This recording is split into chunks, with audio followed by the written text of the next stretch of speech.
Okay, I guess it's time to start. It's already 1 o'clock here, our European time, and welcome everyone, whoever is on board. So let us know in the live chat if you're listening, and we'll start this off this Blender Blender episode of DJ Alive. So we have Blender 2.82 already over a week with us, and I've been playing around with it to check its new features. Well, it has been available already for some time in the experimental builds, but right now it's an official stable release. So a lot of cool new features is arriving. So since 2.80, it's been an ongoing development of Blender, and it's getting more and more exciting with every new release. And I'll be reviewing a bit of the new features, like not all of them, so you can definitely check out the official Blender release page and have a look on all of the features, but I'll try to highlight the ones that I've found useful and exciting. And also, I'll be giving some new news on what's going on with the channel. Like we have had a small break in arriving with new content, and that was due to being engaged in a lot of new projects in the company that were going on, creating a new asset store and other things that were pretty much time consuming. And uh, right now in 2020, we are getting back on track and putting more effort to provide even more new content for Blender, and also for some new formats that we are going to uh, introduce here in the Garage Farm Academy. So generally, the direction is to make the content a little bit wider in the whole CGI spectrum. So for all the 3D artists out there that are using Blender, and not only Blender, because Blender is right now heading to be kind of like an even competitor to other 3D DCCs, and getting more and more into the industry. And generally, it's good to know a little bit more about what's going on in other software as well. And that's the idea behind this direction that we're going to take. Mm, I can see Jakob here, excited. Yeah, pretty excited with it too. So first, let's maybe I'll give a few updates on what will be on the channel this year, and that's as you might have noticed if you follow the content that we are releasing, that there has been already a few episodes of new podcasts that we are doing with some of our 3D artists on board, and talking about general ArcViz workflow, like inspirations, making a portfolio, and different topics involved in the whole 3D CGI adventure. Uh, yeah, giving also some experience of our own, and we are open to any kind of suggestions if you want some specific topics that are bothering you, or you would just like to get some kind of different people's perspective on this. And this is in a convention of a podcast, so like easy talk, and you can listen it to it while you're working, even not bothering with the video. So we're publishing it on YouTube as well as on other podcasting platforms, so you can choose whatever suits you. And also, already we have published a new tutorial by Andrew, so our crew is growing for the channel. So the tutorials that we'll provide will be prepared by me, that is DJ, and also by Andrew and by Marco. So you already saw some tutorials by Marco and also by Andrew. So we'll be definitely providing more and more regular content to the channel, and we hope you will find it useful. And also, you can follow our different channels like Instagram and Facebook. other social media platforms that will be providing also a little bit of behind the scenes of the projects that we are working on. So like the asset store, a little bit of knowledge on how we are doing the 3D scanning, modeling, like little topology tips and tricks, and other useful things. So we're generally going to provide more and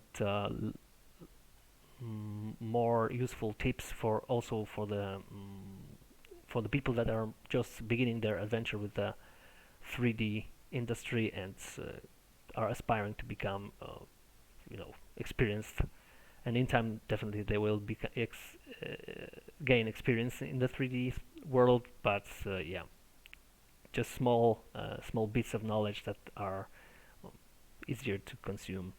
That's the idea, and it's definitely worth following this because it's another source of knowledge.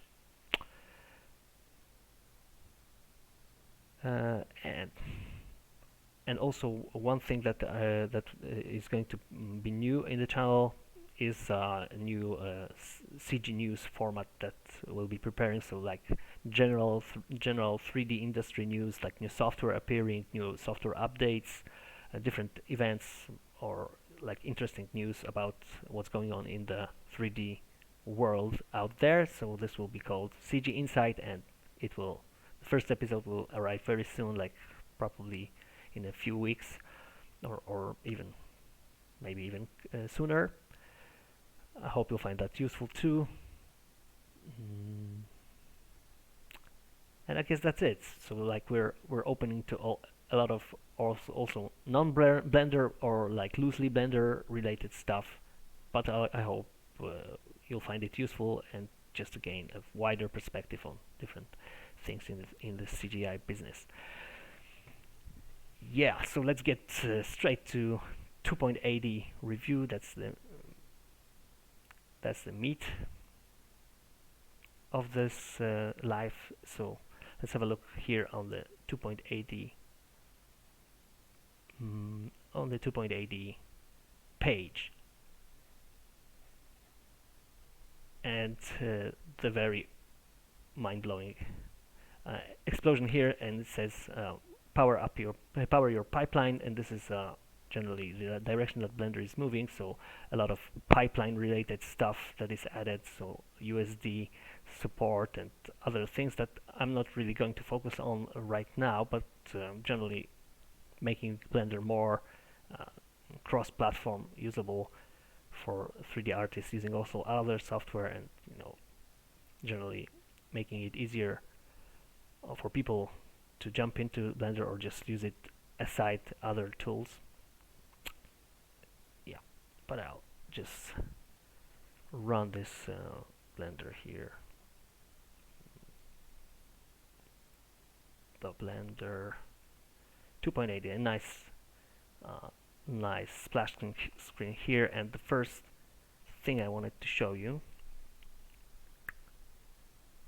regarding the new features is the cloth sim, and that's been covered on some of our tutorials on the channel.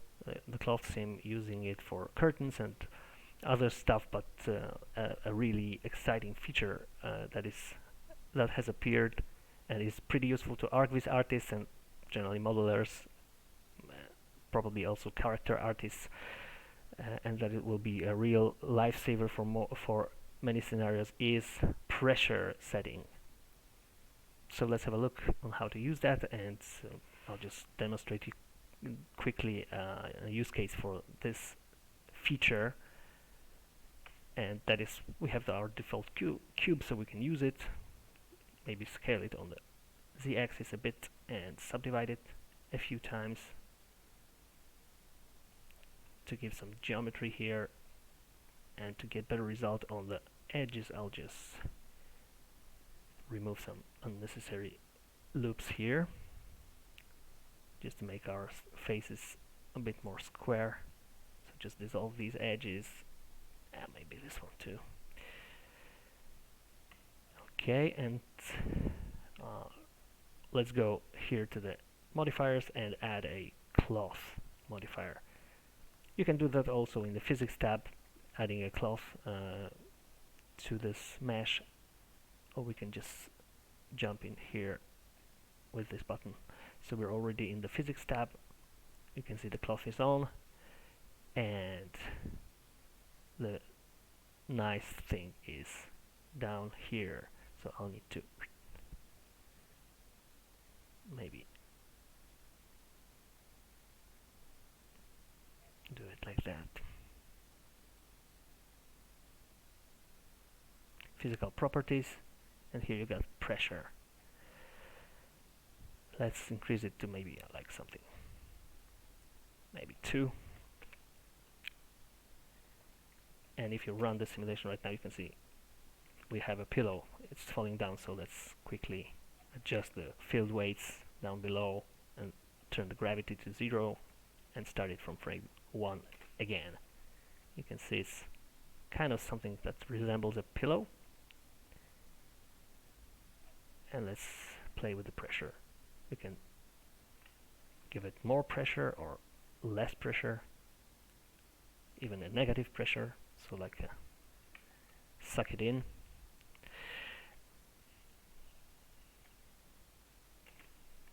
Yeah, but really nice thing, making a really nice pillow requires a little bit more tweaking, so let's first of all do that. You can see that it's going crazy because we are now on frame 82 and the simulation wasn't baked or anything, so let's go to frame 1, get this a little bit up, add a plane and have some more fun with it. So let's make it something that resembles a bed frame or whatever, and add a collision setting to this one. So this will be a collider object and this will be our pillow. Let's rotate it on the y-axis, maybe like that. And also let's add some friction and damping to the collider object, so that it won't be like the pillow won't be sliding. And let's add a little bit of gravity to this pillow, and bang.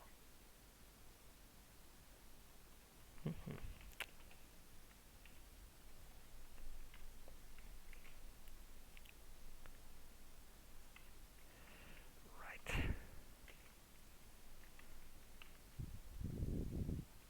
Let's maybe make it like that. And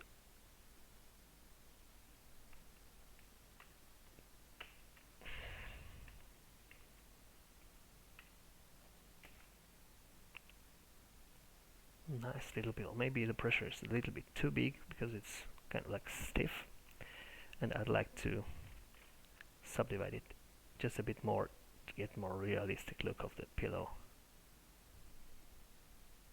And I can see it's nicely behaving like a real pillow.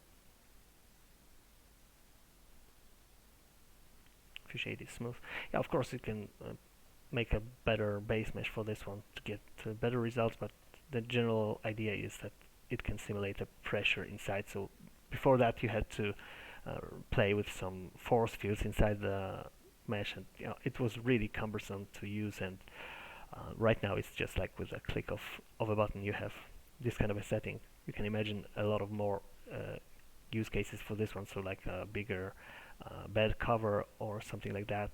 You can also play with internal springs for this, so you can make things that are like less and more prone to this simulation. So a lot of setting to dig into that, so I'll probably prepare some kind of a in-depth tutorial on this one as well, because it's a super useful feature and deserves a lot more attention. I just wanted to highlight the main feature and show you how it works with the basic settings. It's pretty cool. I already made some cool stuff with that, like a little bit more sophisticated than this one, but for this live stream I think it's pretty much enough. Let me have a look here. The sound is low still, so I'm not sure how to make it louder here. Already have it for maximum volume, I think, on my side. Let me just have a look at my sound settings here.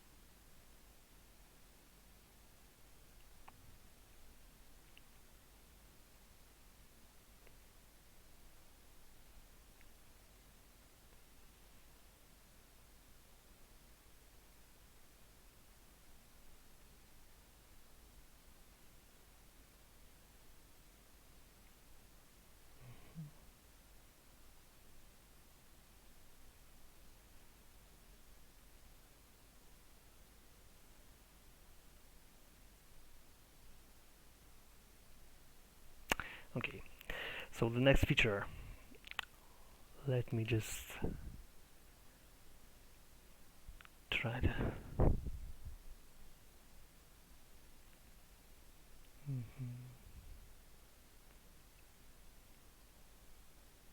it's already the loudest I can get here, so sorry for that. I'll try to dig into that for the next live streams and hope to get it better.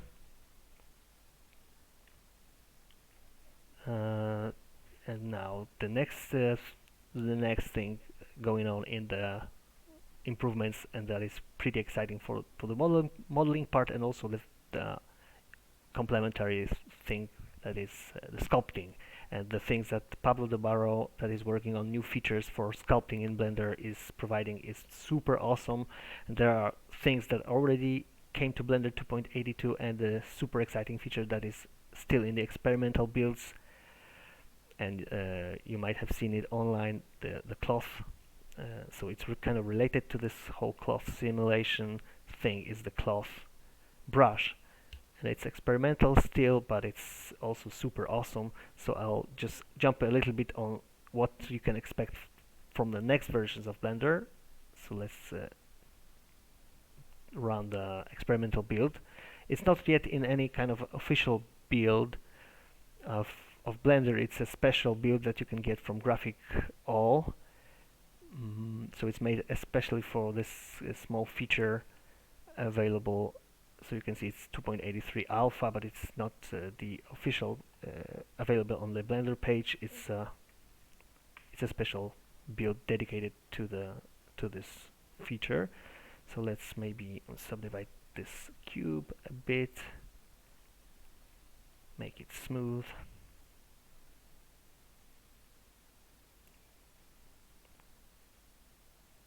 A few times, and like that. Let's go to sculpting features, and just that combined with the whole cloth simulation improvements is super awesome. So here right now it doesn't yet have an icon, but the cloth brush works kind of like this. Let's maybe get rid of the still a little bit not dense enough, so let's make it something like that. It's a brush that you can sculpt with, and it's kind of driven with a simulation of cloth. So using this to improve wrinkles or sculpt finer details, and generally dealing with cloth, it's super handy. And I found, like, even playing around with it super super, fascinating. Just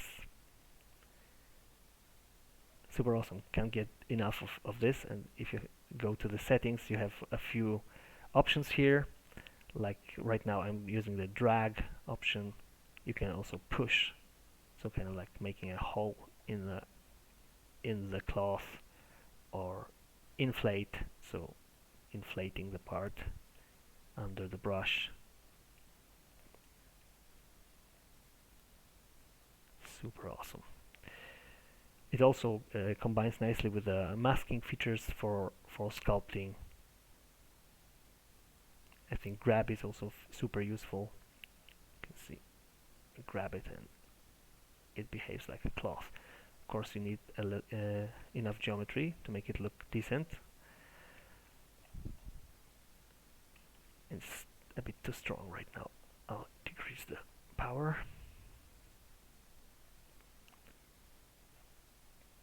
Super awesome. Right now, let's go to make it shade smooth, and you can see it looks really well. And that's combined also with the remeshing tools that are available for the sculpt mode. This makes really working with cloths super fun. Okay, so let's get back to 2.82. So I'll not save it. And the next feature for sculpting in 2. So let's jump into sculpting with the 2.82. Sculpting here. There are a few nice brushes added for the sculpting.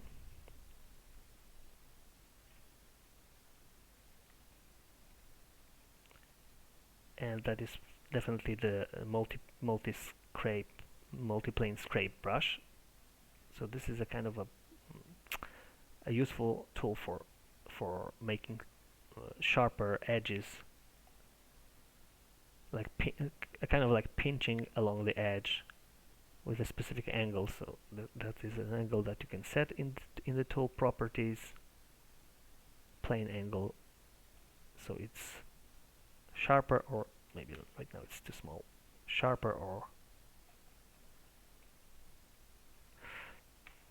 it's kind of not working. I'm not sure why. I know. That's because the cloth simulation wasn't applied, so it's not a mesh yet. Let's maybe make another cube to show that.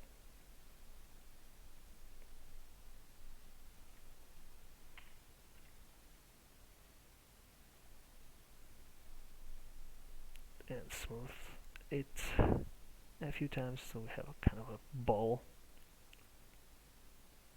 And now let's go sculpt. And right now, if I wanted to make this kind of an edge a bit sharper, maybe without the symmetry, you can see it's nicely making this kind of a pinching edge. We can do that with a lesser angle or a bigger one. Really handy feature.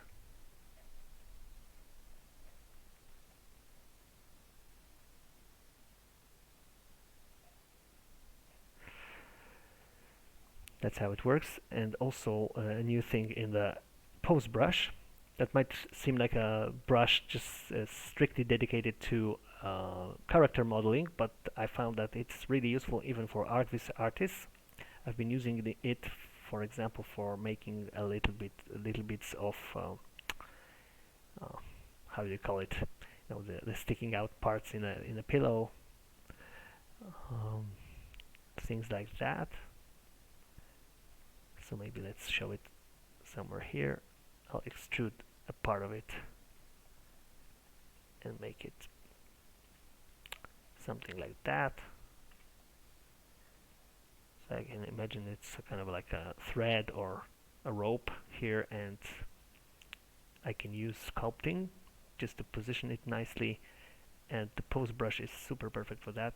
Before 2.82, this pose brush was using just a single segment, so you could like tweak this kind of an element like that. And right now we have an option of pose IK segments, so it's posing it using a kind of inverse kinematics, just like with the rigging tools. So we can set, for example, 3 segments here, and you can see it's already using a few pieces to pose. Decrease the brush here. You can see that right now it's kind of like broken into segments that we can see. So it's kind of more predictable and more flexible. Pretty intuitive tool just to position your pieces of your mesh. Pretty fun and and natural, just like dragging your rope strand or whatever you have it. So for modeling organic stuff, it's very, very useful. And also we have a setting for brushes, a dash setting for the brushes. So if I use, for example, this kind of a brush, I get a even line, and if I set the dash setting, let me find it quickly.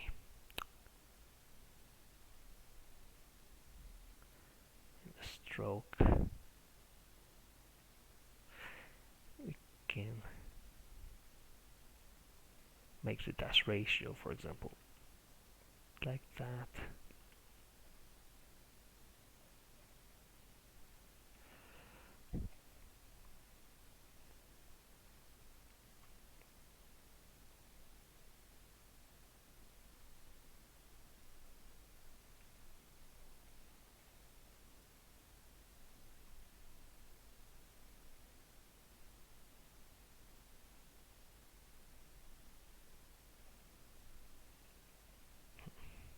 Still doesn't work. Well, need to get familiar with it still, but generally you can have a dashed line along the stroke of your brush. Generally didn't really learn to use that still. So and there's also a slide relax brush. So let's maybe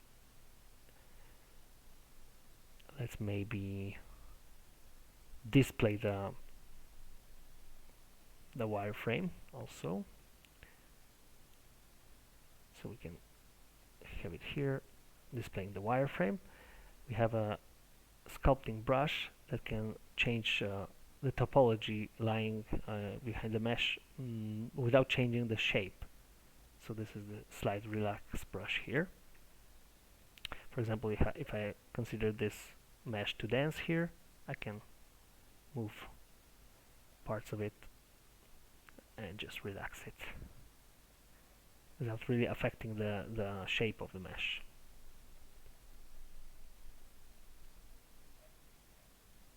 Pretty useful in some cases when you're working on organic meshes and want to adjust the topology without affecting the shape of the mesh. Yep, and another cool feature right now is custom bevel profiles, and that's going to be a real game changer for ArchViz artists in some cases, like for the modeling part. Let's have a cube here and let's apply the standard bevel. And right now, if you go to the bevel panel here, you have a nice setting called custom profile.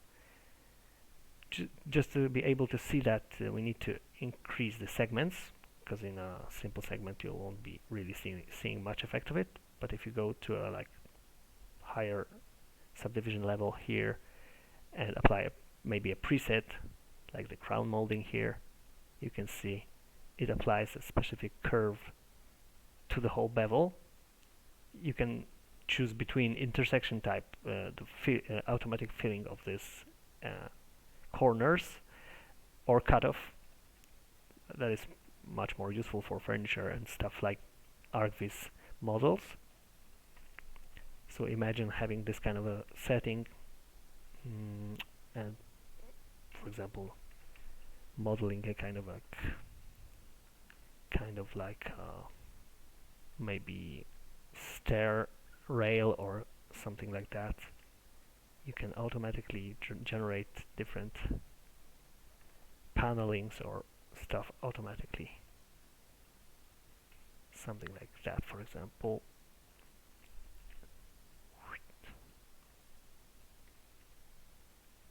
Super handy. Modeling like classical furniture, stuff of this kind is made super easy right now.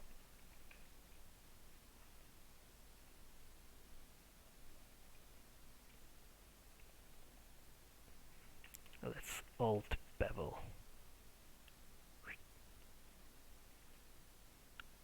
Pretty awesome.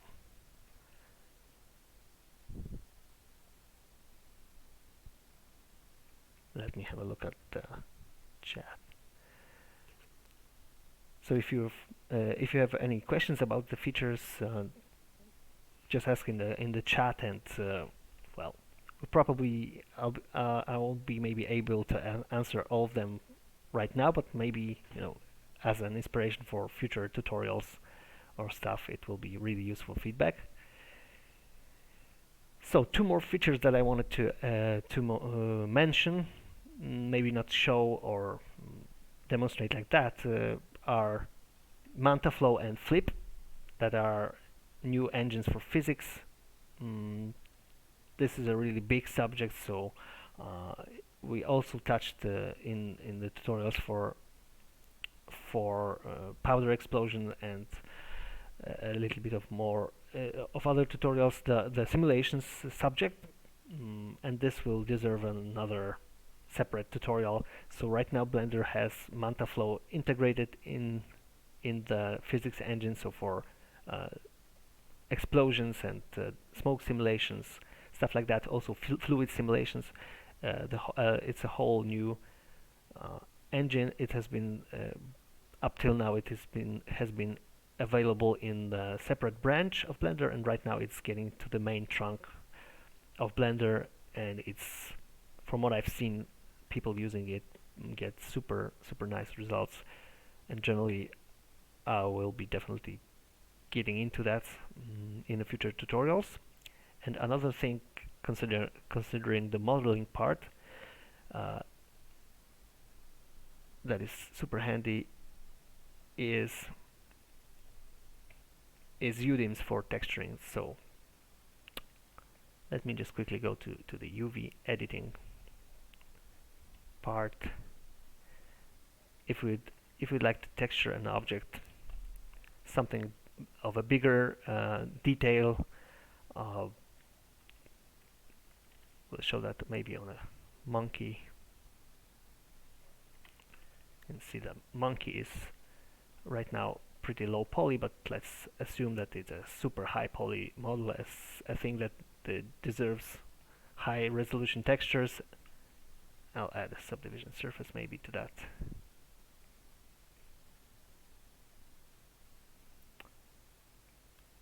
So let's assume this is a high poly dense mesh, and we want really to have nice detail all over the texturing. We want to texture paint it in Blender. Right now we have UDIMs, and UDIMs are really tiled textures for mesh.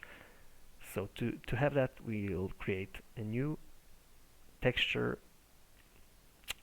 It can be 1K, or maybe let's make it 2K. So it's times 2. Okay, and right now we have a setting of tiled, and this allows us to create UDIMs.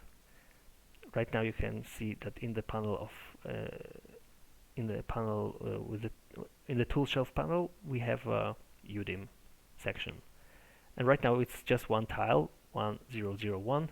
But if we add another one, maybe fill it automatically with a different color just to see, we have another tile 1002, and it will be added next to our basic texturing tile. And to use that, we have to select one or two of the islands, for example, and just move it across to the other section. And right now you can see it can take more place of the, like more space in the texturing.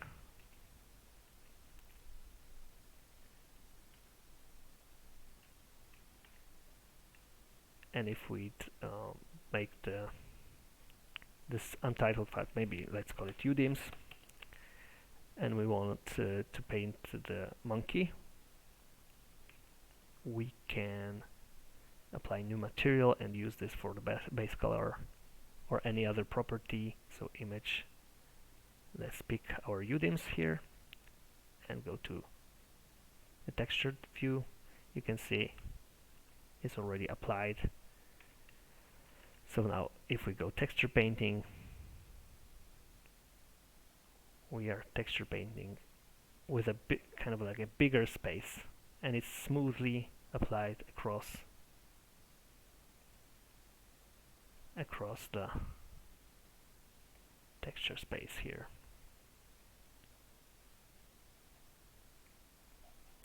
Okay, the unwrapping isn't perfect, so you can see there are some problems. But the general idea is like that, and you can have as many tiles as you want. So maybe add a few more.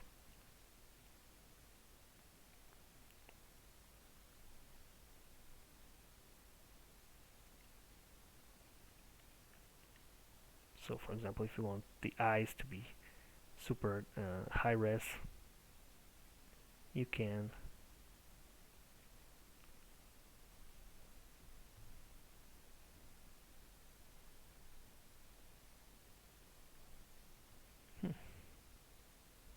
UV editor, come on.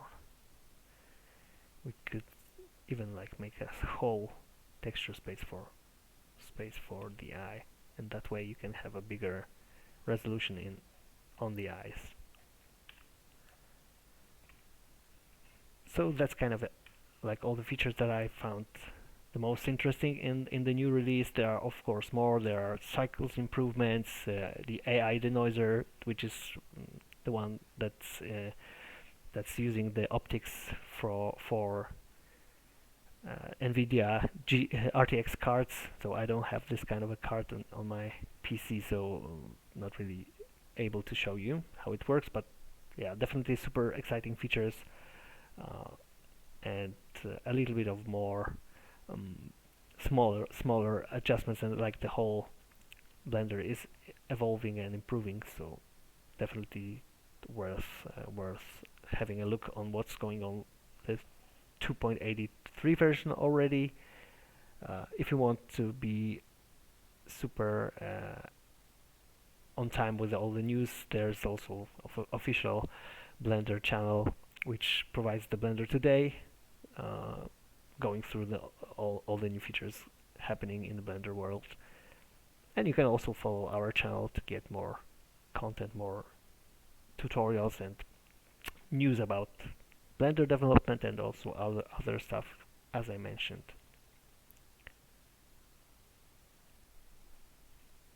So I guess we'll be wrapping this up, and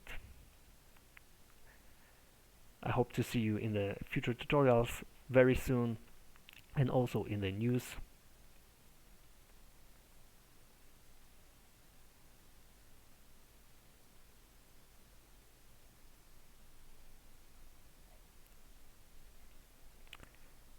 So thanks for watching, and see you soon on Blender on GarageFarm.net Academy.